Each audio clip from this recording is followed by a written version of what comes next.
I believe in doing this thing where you set a big, hairy, audacious goal and you orient yourself towards that, and it has to be so far out of reach that it will propel you for the rest of your life.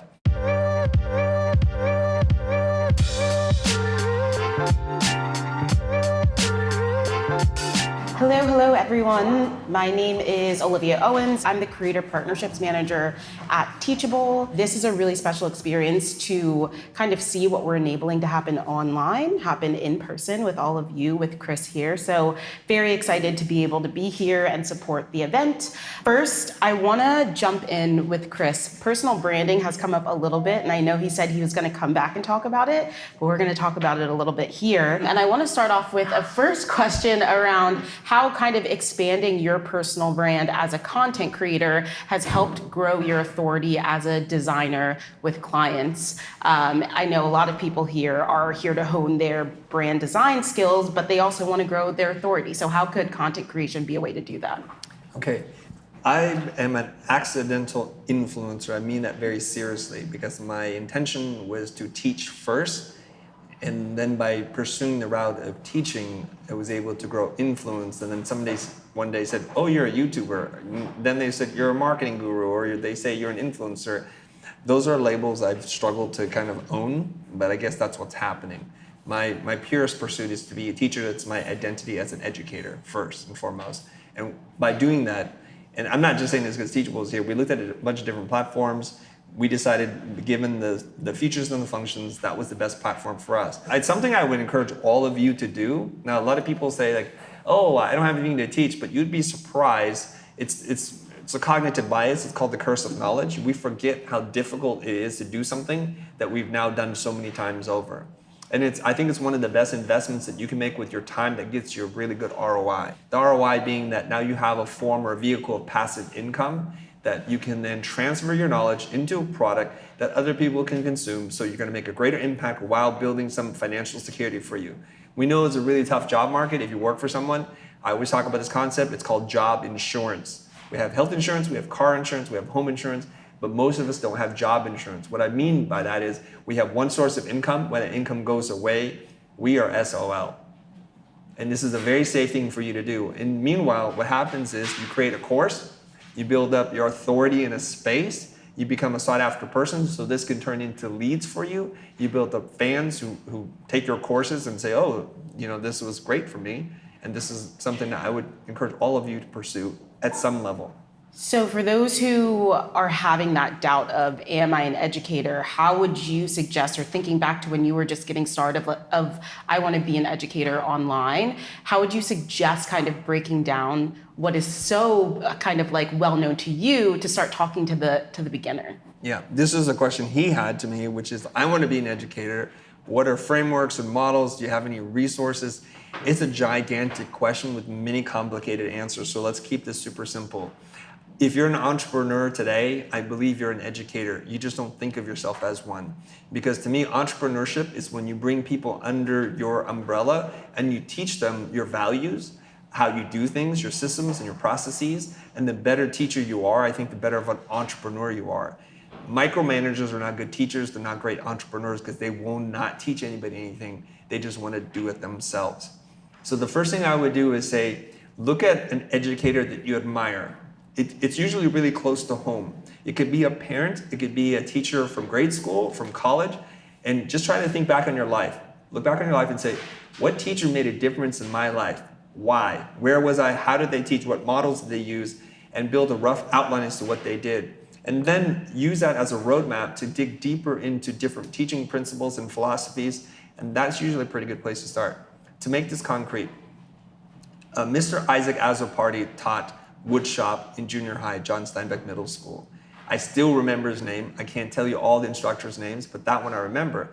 And what he did was pretty brilliant. He was a carpenter by trade, and he taught basically a bunch of junior high misfits who didn't want to take like regular classes.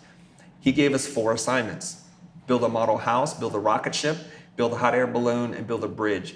Each assignment was hands-on, was designed to teach you an important principle: aerodynamics, geometry and structure and force. And the house was an awesome project. We built a scale model house. To this day, I still use principles from that when I design our own home or understand something about construction. So hands-on learning is the best way to teach. I love it. And I think we've spent a lot of the morning talking about facilitation. And so much of teaching is facilitating. And it's clearly something that you've mastered. So I think when we look to a model, you are definitely one. And then I know you also announced that you're on a mission to teach 1 billion people how to do what they love.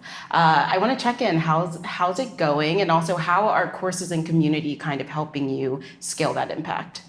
There's an empirical number how we're doing. It's in the tens of thousands. If you look at the number in which people say quite literally to us, I'm one of your 1 billion. But that's the smallest number you're going to see. If you look at our YouTube subscribers, we're at 2.2 million. If you look at the hundreds of millions of hours viewed or minutes viewed, then it's a lot. I don't know how it's going. Depending on who you ask, their level of hate or love for us, they'll say the number's bigger or smaller. It doesn't matter to me what the number is. Yeah. I believe in doing this thing where you set a big, hairy, audacious goal and you orient yourself towards that, and it has to be so far out of reach that it will propel you for the rest of your life. What that does is it makes sure that we're thinking and playing big enough. We're thinking at scale. So if a community college says, hey, would you come and teach our class? We have 8 students. That's not going to get me to that billion number really soon. If they say, well, but we're going to broadcast it and we have a reach of 4 million subscribers, I'm like, oh, let's do that. That helps. So that just keeps me honest with my own goals, because most creative, most good-natured people want to help other people and will say yes to just about everything. So you have to have this bigger goal, this bigger thing that you're trying to pursue in your life so that you can make decisions that are aligned towards that goal. Makes a ton of sense. A lens to look through. You can only do so many things. How can you make sure that you're prioritizing the biggest impact pieces? That makes a ton of sense. Getting a little bit back into the content creation side of things. So last week, Teachable rolled out a creator economy report focuses on the consumer side. So how are fans engaging with creators? What platforms are they on? How do they want to connect? How do they engage? And one of the big insights is that consumers are only really paying attention to about 1 to 5 creators at a time. So how do you stand out as one of those 5 creators? How do you show up in a way that's going to get them to stop scrolling or to actually type in your account and seek out what you're putting out there? That's a great question. There's a lot of ways to answer this question. The first answer that came to mind is I shouldn't care and I don't care, but that's a bad answer. Probably a good answer is the person who's able to teach or make the biggest impact at scale wins the game. Whoever's ideas share the most wins, whether that comes to politics or religion or parenting style. So if you say, I want to make an impact in the world and leave something behind, you have to learn to play by those rules. Otherwise, you'll be not remembered or not make the kind of impact that you want to make. So for me, you have to learn to meet people where they're at and give them what they want in the way that they want. And since I create on multiple platforms, you have to understand what is that audience behavior on that platform. So for example, we first started on YouTube. So people on YouTube generally are searching or are getting recommendations relative to the kinds of videos and the content they consume. That's how the algorithm works. And it's longer form. It is a commitment. And until whatever recently, you'd have to sit down and watch, and you can't just passively watch. You turn off your phone, video goes away. Okay, that's changed recently. And then when people asked us, hey, I have slow internet connection, they live in different countries, and they said the video is too much bandwidth for me. Can you create a podcast? And first I refused, and then eventually I'm like, okay, fine, whatever, we'll do that. So we took our video content and we just extracted the audio and posted that, but that's not respecting the medium for what it is. Because a lot of times I'm pointing to things. They cannot see that, they can only hear. So a few episodes in, I said, if we're gonna do this, we need to really create podcasts for the podcast format. And once we started doing that consistently, we started to grow an audience there. Scott Galloway, do you guys know who Scott Galloway is? Professor G? Okay, he's a big personality. He says that virtual reality is already here. The meta space, metaverse is already here, but it's not happening in your eyes, it's happening in your ears, okay? He's like, most people listen to podcasts and earbuds and things like that while they're doing something else. So their eyes and other senses are doing one thing while they're listening to you. He says, this is important real estate to own, the mind of a person. And he said he can tell when a fan comes up to him if they saw him on CNN or the podcast, because they say different things to him. It's quite interesting. This is a strange phenomenon for me to understand. There are people who just listen to our podcast and know us from nothing else, which is bananas to me because podcasts are not a social media. How do you even find it? I have no freaking idea. But it's a really intimate relationship, and I'm starting to rethink how we do podcasts. No surprise, here's data for you for the last 2 years. Typically, I interview someone, and then we look at the end of the year, what was the highest performing episode? Do you know what episode is the highest performing episodes? I've had some decent sized guests on, people who've written books that you've read. Those are not the ones that are highest performing. The ones that are highest performing are the ones where I'm doing most of the talking. They're there because they want to hear your thoughts. When I'm interviewing, I barely say anything. So that's surprising to me. So if you want to build a really sticky relationship with someone, highly consider doing an audio format because that's how people consume. Because you can do multiple things at the same time. I know there is a very popular tweet of yours that says, learn before you scale. How would you apply that to somebody who is looking to get into this education space, move beyond just, I'm a designer, I work with clients? How would you learn before you scale with online education? Yeah, I have to give credit to Leila Hormozi for saying that, some version of this idea, which is too many entrepreneurs worry about scaling, so they're going to amplify whatever they're doing. Her whole thing is get the fundamentals right first. That makes a lot of sense. It's orders of operation. So if you want to teach, you probably need to put some time into refining your thing before you go at scale.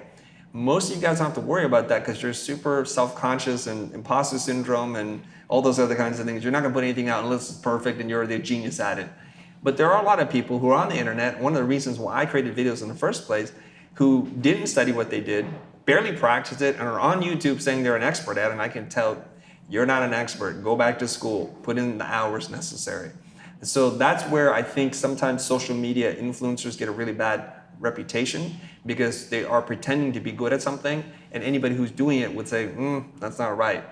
Sales negotiations about designing logos or websites, you can tell they don't know what they're doing. So we're seeing kind of a breakdown in the creator economy where there are creator entertainers and creator educators. We, of course, see great opportunity and growth in the creator educator segment. And I'm curious, with you sitting so squarely in that space, like, what are you seeing coming? What are you looking forward to in the future?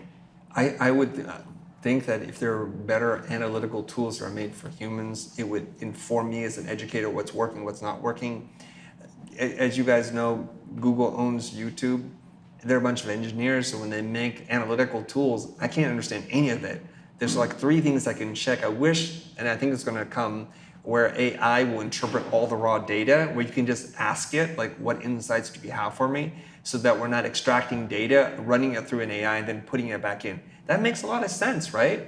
Or if you're making thumbnails, it can just tell you, hey, you know, relative to your audience or your community, this thumbnail could use X, Y, and Z. Smile, don't smile. Mr. Beast did this. When he smiles with his mouth open versus when he smiles with his mouth closed, there's a percentage difference in the click-through rate. Yes, but Mr. Beast is testing on scales that you cannot even imagine. Because a video of his might hit 100 million views in one day.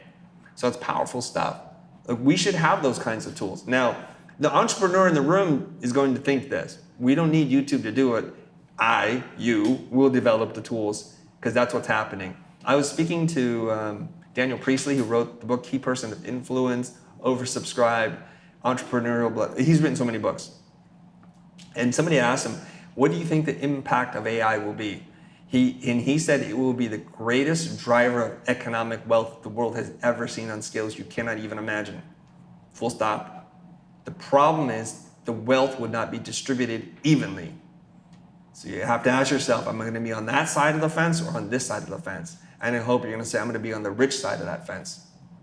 Chris, again, thank you for having us here and letting us be a part of the day. Thank you, Olivia. Before we applaud, I just want to say I do appreciate you being here. As an independent content creator and a person who runs workshops, we need your help to be here. We need sponsors to show up. It's like, we could do this. Okay, I have a question for you, Olivia, before we go. Do you know where we stand in terms of revenue drivers, not revenue, gross revenue from Teachable? Like, where do we rank? Do you know? I can't give you a number, but you are definitely up there for sure. You are powering a lot of students on the platform. Okay. Somebody asked me, like, what do you do when you reach the top? I wanted to reach the top. Now, we do a lot of revenue through Teachable, so I just wanted to be top 10 and then top 5 and then just number 1. So maybe we'll get there someday. Who Hey, knows? we're not far off, so Okay. let's do it. There we go. Thanks very much. Thank you, everyone. All right.